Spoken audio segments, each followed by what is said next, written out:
Bonjour, je m'appelle Raphaël Conseil et dans cette vidéo, je vais aborder le thème de la vie à l'internat. Je vis en effet dans un internat pendant les 5 jours de ma semaine et je vais te partager les détails de cette vie ainsi que les points positifs et négatifs de cette vie en internat. Nous aborderons d'abord la chambre que tu vas avoir à l'internat, puis le prix de cette vie. Par la suite, nous verrons les libertés que tu as à l'internat. Puis, nous parlerons du fait des différents moyens que tu as si ton lycée n'a pas d'internat disponible. Je te présenterai ensuite le manque de ta famille quand tu es à l'internat, qui est un des points négatifs.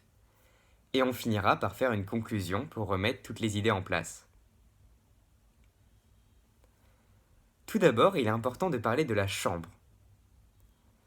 À l'internat, tu vas avoir une chambre avec d'autres personnes, je pense que tu t'en doutes. Et dans mon cas, je trouve cette chambre plutôt très très bien. En effet, j'ai un mobilier qui me plaît énormément, avec une armoire, un lit, un bureau, une fenêtre, tout ce qui me va, tout ce qui est nécessaire à la vie la semaine. Et je trouve ça plutôt positif, plutôt très très bien, c'est un bon point. Par la suite, il est important que tu t'entendes bien avec les gens de ta chambre et que vous partagiez un mode de vie peut-être pas commun, mais qui se ressemble un petit peu. En effet, si tu n'aimes pas vraiment écouter de la musique et que tu préfères être dans le calme, par exemple, il est important que tu ne te mettes pas vraiment avec des gens qui mettent de la musique très souvent. Et, et réciproquement, si tu aimes la musique, bah ça peut être bien d'être avec des gens qui aiment la musique. C'est pour ça qu'il est important de ne pas se dire que la chambre que tu vas avoir le premier jour est obligatoirement la chambre que tu vas devoir garder tout le reste de ton séjour à l'internat. Les CPE et les maîtres d'internat, les gens qui s'occupent de ton internat, peuvent normalement te faire changer de chambre dans le cas où tu ne partagerais pas le même niveau de vie, le même mode de vie, pardon, que les camarades qui sont avec toi.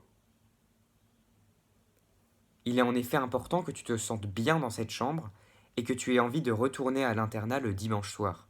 Il ne faut pas que tu aies peur et que le manque de ta famille s'ajoute en plus au fait que tu ne te sens pas bien à l'internat. C'est pour ça qu'il est important de vivre du coup avec des gens qui ont le même mode de vie que toi, mais cependant, il ne faut pas être trop exigeant. Il faut savoir s'adapter, vivre avec les autres, vivre en société, c'est aussi savoir s'adapter, s'adapter au mode de vie des autres et oser, oser parler, oser dire aux gens les choses qui te dérangent et les points que tu aimerais qu'ils soient améliorés. Et il faut savoir accepter en retour les feedbacks, les points que les autres aimeraient que tu améliores dans ton comportement. Il faut que ça aille dans les deux sens.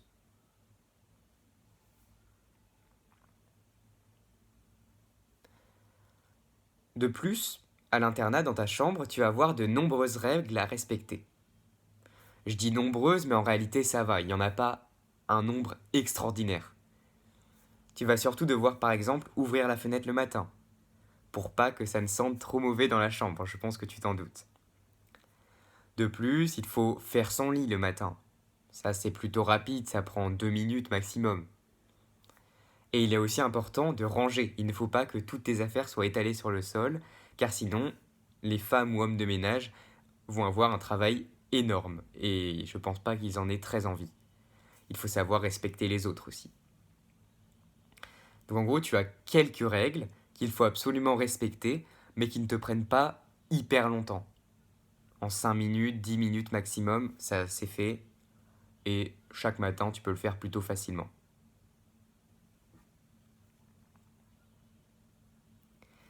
Maintenant que nous avons abordé la chambre, nous allons passer au thème du prix. Le prix de la vie en internat, pour moi, sur 5 jours, avec le petit déjeuner et le repas du soir inclus, tourne autour de 2 500 euros. Ce prix peut sembler exorbitant, mais sur un an, ce n'est pas énorme finalement, si on y pense. 2 500 euros l'année, c'est pas un prix qui est énorme, et je pense que ça vaut largement le coup. En effet, les petits déjeuners et les repas, dans mon cas, me conviennent totalement. Je les trouve même excellents et la qualité est pour moi très bien. Ce n'est pas l'avis de tout le monde à mon internat, mais dans mon cas, je trouve ça super. La nourriture, je la trouve délicieuse. On a des fruits, des légumes, mais aussi des fois des pizzas, des hamburgers. On a plein de choses, des cordons bleus. On a tout ce qu'on peut rêver. Pour moi, je trouve ça très très bien. Et en plus, je trouve que c'est plutôt varié. C'est pas comme si tu faisais que manger McDonald's tous les soirs. Là, tu manges quelque chose de varié, qui est réglementé, normé. Et du coup, moi, je pouvais pas rêver mieux. Dans mon cas, j'adore ça. C'est pas l'avis de tout le monde. Il y en a qui aiment pas trop la nourriture de l'internat. Mais en tout cas, dans mon cas, je la trouve excellente. Maintenant, on va parler d'un point qui peut être très important, c'est au niveau des libertés. Quelles sont tes libertés en internat? Sont-elles restreintes? C'est ce que nous allons voir juste maintenant. Tout d'abord, le premier point se situe au niveau de l'ouverture de l'internat. Dans mon internat, par exemple, l'internat ferme à 7h45 le matin. Ce point peut être un petit peu négatif, car ça veut dire qu'il va falloir que tu te lèves plutôt tôt, surtout si tu veux prendre une douche le matin.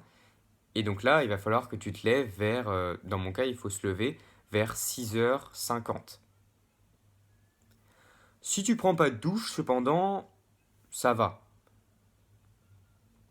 Tu peux te lever à 7h ou même après. Ça dépend si tu veux prendre ton petit déjeuner ou pas. Dans mon cas, je trouve que prendre un petit déjeuner, c'est très très important. Du coup, je me réveille vers 7h le matin. Je pars vers 7h15, 7h20 au petit déjeuner. Et je sors du petit déjeuner à 7h45 maximum. Je vais ensuite à mon lycée.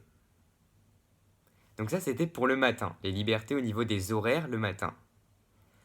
En ce qui concerne le midi, les horaires, dans mon cas, sont de 12h à 14h pour l'internat. On peut y aller entre ces deux horaires et manger à l'internat un petit truc si on a envie.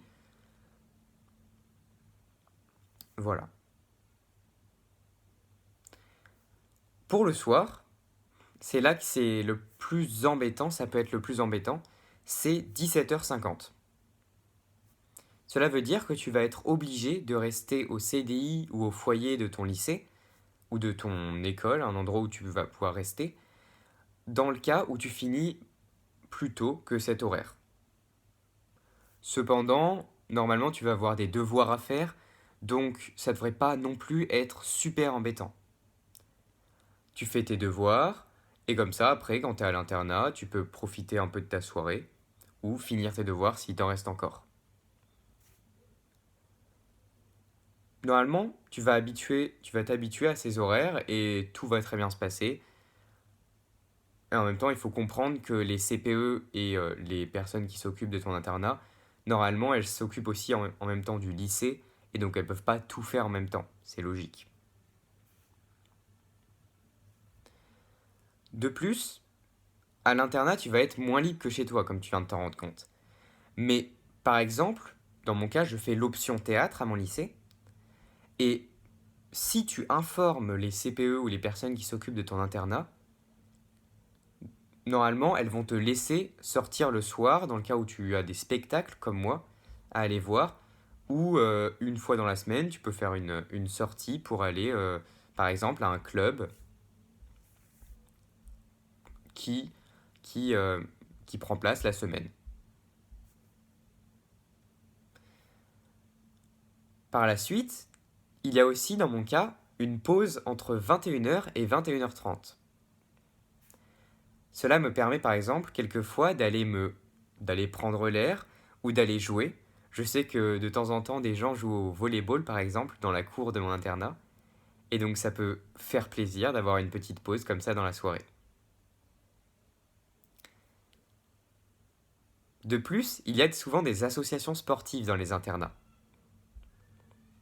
Dans ces associations, tu vas pouvoir par exemple faire de l'escalade, du foot ou je sais pas, tout plein d'autres sports. Et ensuite, il va juste falloir que tu rentres pour le repas normalement. Cela permet de faire un peu de sport, de s'amuser, de prendre du bon temps et du coup ça peut être souvent super positif.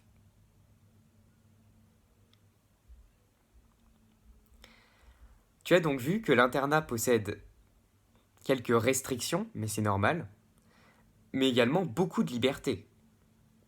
Si on repense au film, souvent l'image qu'on a de l'internat, c'est un endroit avec pas beaucoup de liberté, plutôt sinistre, un peu strict, alors qu'en réalité, j'ai été totalement étonné par les libertés qu'on a à l'internat. On n'est pas, on n'est pas énormément restreint. Au final, moi, je suis vraiment agréablement surpris par les libertés.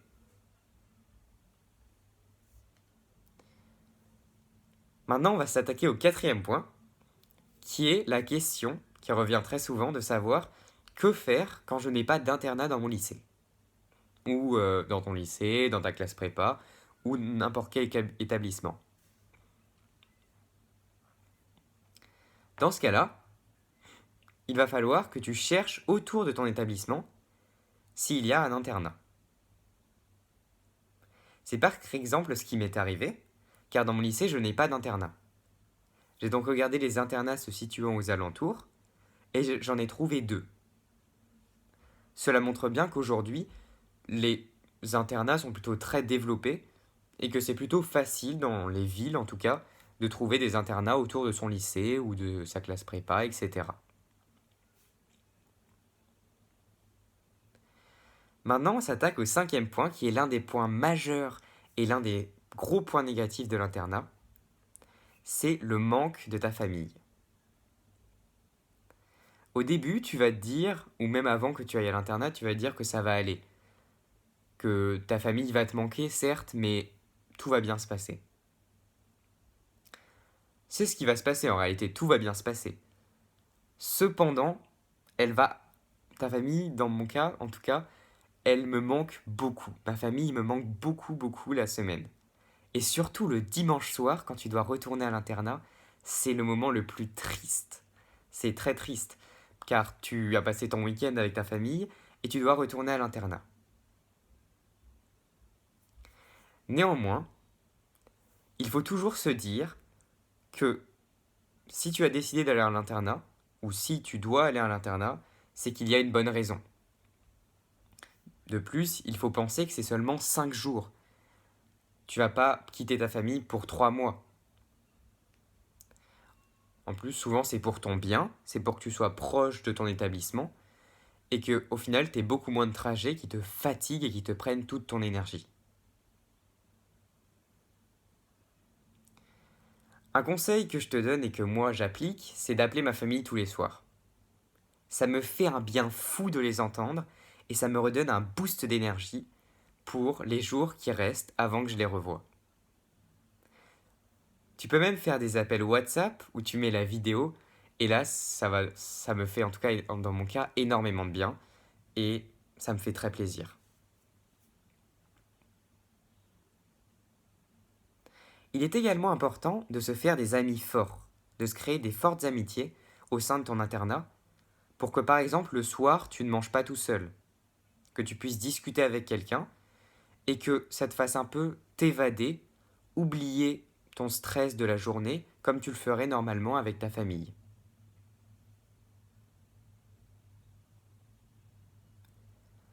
En conclusion, je t'ai présenté tous les points positifs et négatifs de la vie à l'internat.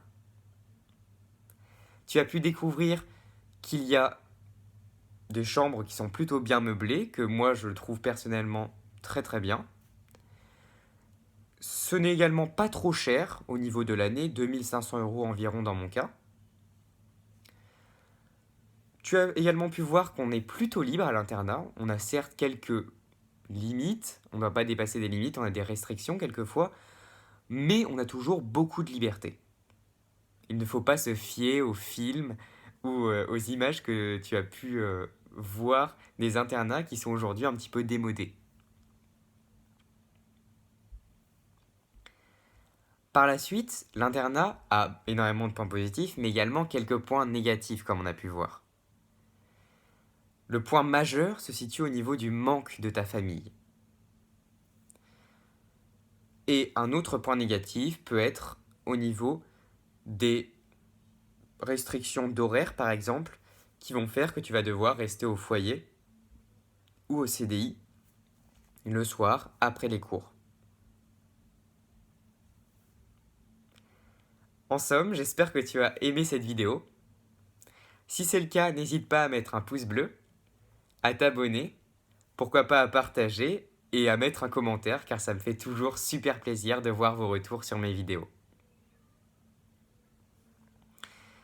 Il ne me reste plus qu'à te souhaiter une bonne journée ou une bonne soirée et surtout garde confiance en toi.